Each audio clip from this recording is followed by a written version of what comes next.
developed by Meld has now hit their testnet on the Kanazawa network. And as a part of today's video, in anticipation of their mainnet launch, I want to take a look and see exactly how we can lend and borrow.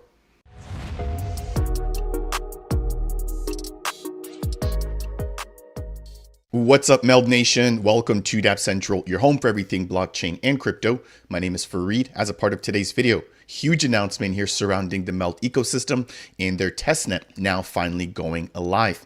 So as a part of this update, I want to take you guys through the Meld app, which will be running on the Meld L1, specifically the Kanazawa testnet, in order to show you, number one, how to create and load up your wallet.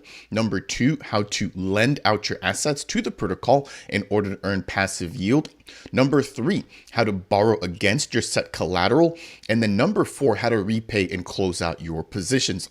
As always, if you enjoy updates like these, I would appreciate you if you could smash that thumbs up. If it's your first time stopping by and you want more content like this surrounding Meld and everything that they're building, consider subscribing. And last but not least, if you have any questions for me surrounding Meld or any other Cardano project that I cover here on this channel, then as always, make sure to leave a comment down below.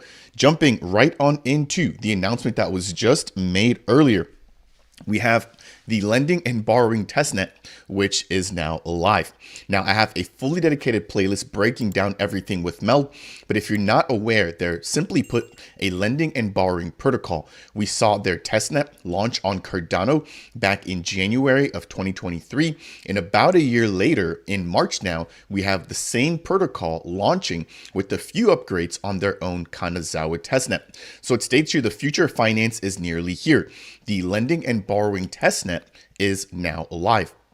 I want to just go ahead and just take a minute now to note that this is the testnet. So none of these assets, none of these transactions are real, and make sure to not send any of your real assets on either ETH or the Meld L1 into any of the addresses or contract addresses, I should say, for the testnet. So jumping right back in here, if you want to find out more about the testnet, they've got a fully dedicated guide here on Meld Docs. As always, I'll go ahead and leave the links to this down below, but this breaks down how to create a testnet wallet. It also highlights exactly how to top up. It gives you instructions as to how to fill up if you don't have any tokens or if you need something from their faucet, as well as how to connect via MetaMask and potentially how to track your transactions if you want to go ahead and do so utilizing the Meld scan. So I'll leave the link to this down below. So let's just go ahead and just jump right on in. Jumping over to the official testnet, it is available at testnet.meld.com. I already have an existing wallet. If you don't have an existing wallet, you'll be prompted to create one. It's a very, very simple process where you have to basically write down your 24-word seed phrase, re-enter a couple of those to verify. And once you go ahead and do that, it'll actually take you to a brand new wallet with some testnet assets already included for you. So by default, you don't have to go ahead and utilize the faucet. However, if you want more tokens, you can go ahead and do so. So I'm going to quickly sign in here. And just like that, I have access to my wallet. Now, I want to go ahead and just highlight a couple of things here. The first is that this contains multiple networks. So this particular wallet is connected to the pre-prod testnet on Cardano. It's also connected to the Kanazawa testnet, which is the Meld L1, as well as the Mumbai testnet for any tokens coming from Polygon, as well as the Fuji testnet for tokens coming from Avalanche. So as a brief reminder, Meld is an ecosystem or a protocol that will allow for other networks to be able to connect and interact with it. Now, that said, we are expecting I believe, support for Cardano assets in the near future. The team is still working with IOG on an issue that was identified back in 2021. However, right now, as it stands, the testnet is for ERC20 or Ethereum-based assets. So with that said, here in my wallet on the left-hand side, I'm reviewing all of my assets. As you can see, I've got 20 assets made up of $94,000. I can go ahead and quickly review them here. This also supports NFTs. So as you guys can see here, I do have a couple of Meld Bank Manager NFTs that I can review here as well. So pretty versatile wallet. Jumping back over here, I can view at a glance exactly how my portfolio is doing. And then on the right-hand side here, I've got my activity or my recent transactions. I can also bridge my assets from Cardano over to the Meld L1 if you want to potentially stake. And then you can also see your upper and lower limits when it comes to your supply power, your borrow power, how much you have staked, and your average yield. Jumping into the middle section here, the Meld team recently released staking not too long ago with data here on the left-hand side showing you what can be staked and what is already staked. And on the right-hand side, you have the pool information, whether you're staking on Cardano or whether you're staking on the Meld L1.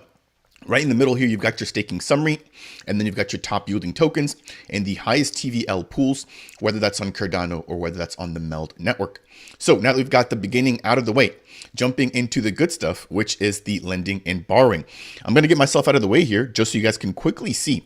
On the left-hand side, we've got the ability to supply. So this is going to highlight all of the tokens that I can supply. Of course, again, these are all of the tokens on the Meld L1 or anything that is on the Ethereum side of the equation.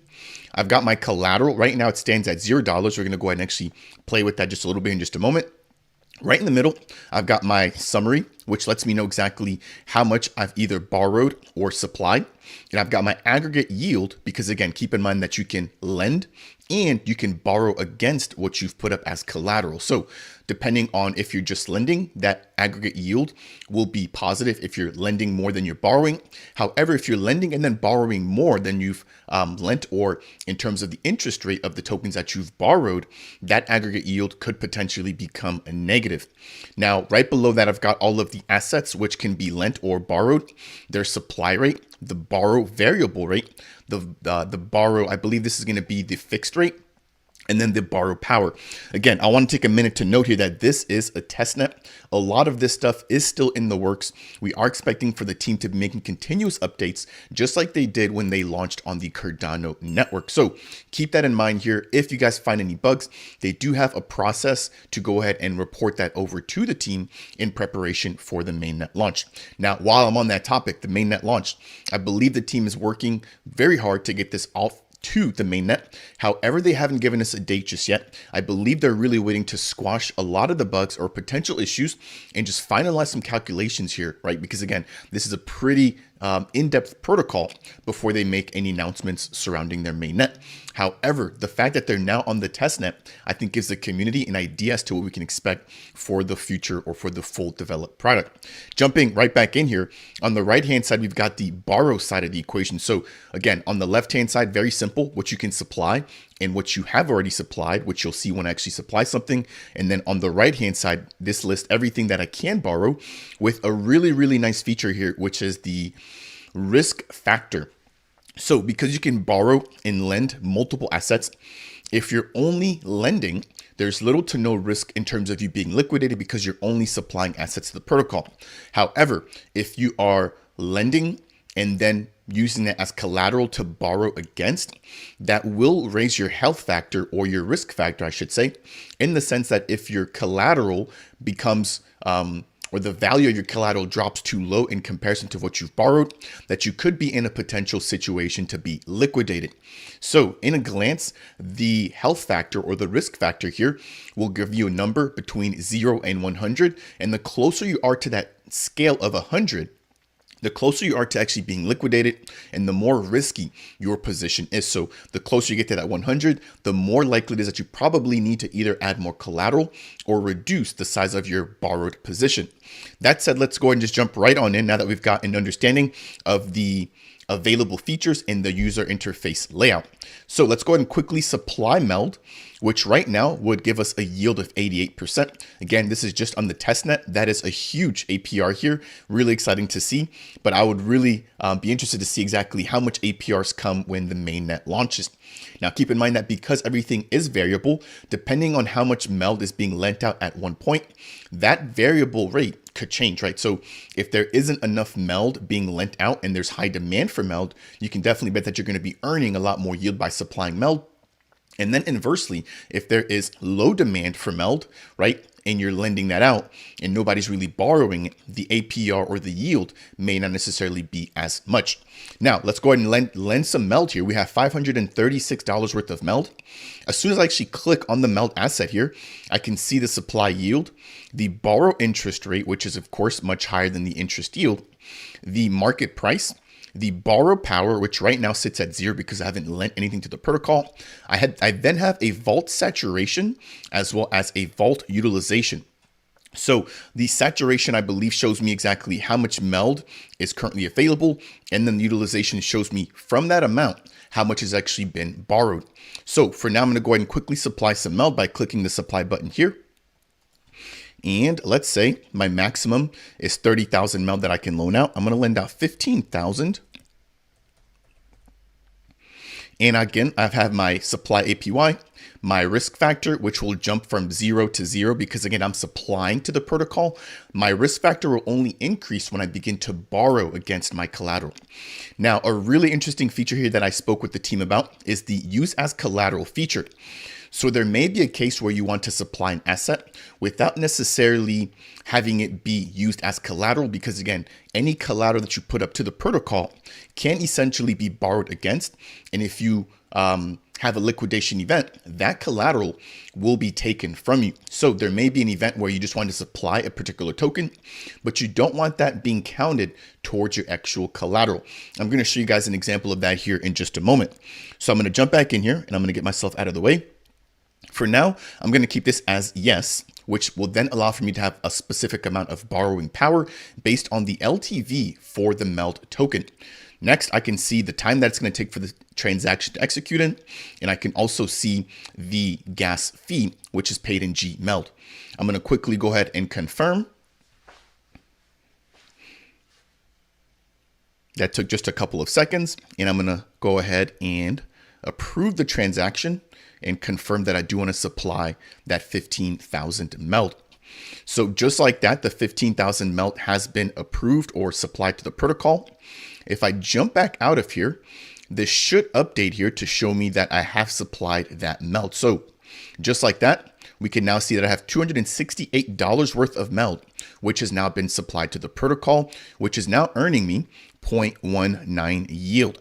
Now, again, the values that we just saw there stated 88%. Obviously, that's not the case here, which again is why I'm reiterating that this is just a test net. So it seems like the team still has a little bit of ironing out when it comes to some of the values here that are showed when it comes to the APYs, but the transaction has gone through successfully.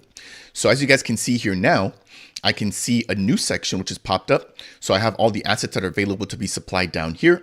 And then I have the actual assets that I have already supplied, which are listed up here. So now let's see here, borrowing power has updated, and it's now letting me know that I can borrow up to $158 or 9,000 meld in return. Now, if I jump over to the right-hand side here, let's go ahead and actually borrow some TATA. Let's see if we can go ahead and do that. And I'm going to click on borrow. I now have the total amount of TATA that I can go ahead and borrow, which would be 206. For now, let's just say I just want to borrow 100. And as you see right there, my risk factor will immediately shoot up from 41.58% from 0, which is what it's currently at right now because I'm not actually borrowing anything. The interest type is variable. Again, keep in mind that as people come in and supply or withdraw in terms of loaning out or taking out collateral, taking out some of the supply that is available, the variable rates for the interest will fluctuate. Next, I'm going to quickly confirm, and I'm going to borrow that 100 test ADA. Just like that, the transaction should be complete. And what I love about this is how quickly the protocol responds. So we should get an update here. And just like that, as you saw, in real time, the platform actually updated. So right now, if I jump back over into, let me just click on this here. This is the overall summary of what I'm currently borrowing and what my net worth is. If you guys recall, I had lent out, I believe it was $264. I then went ahead and borrowed against that. So I borrowed $76, which was the test ADA. I can see that the yield that I'm generating from the meld is 0.19%, whereas the interest that I'm generating is 10%. Now that gives me an aggregate yield of about minus 2.87%. Again, I do think that the team has a little bit of calculation updates to make here. But either way, the aggregate yield field displays the aggregation between all of the yield that I'm currently earning and all of the interest that is currently accruing. So again, we have the interest rate up here. That's just for the Cardano or the test ADA position. And I can see my risk factor, which is continuing to update. Now, let me go ahead and actually kind of turn things up a notch. I'm going to go ahead and actually borrow some AVAX as well. So I'm going to go ahead and click on borrow. And the max that I can currently borrow is going to be 1.69. So let me just go ahead and just borrow one. And as you can see, my risk factor is going to continue to increase because I'm now borrowing more of my collateral. So that will take me from 41.47 to 67. I'm going to quickly confirm, borrow. And just like that, the test AVAX should now be borrowed. And if I close this out, boom. I mean, I really love how quick this is. That is now updated to show me that I've now borrowed $126 and I've supplied $260.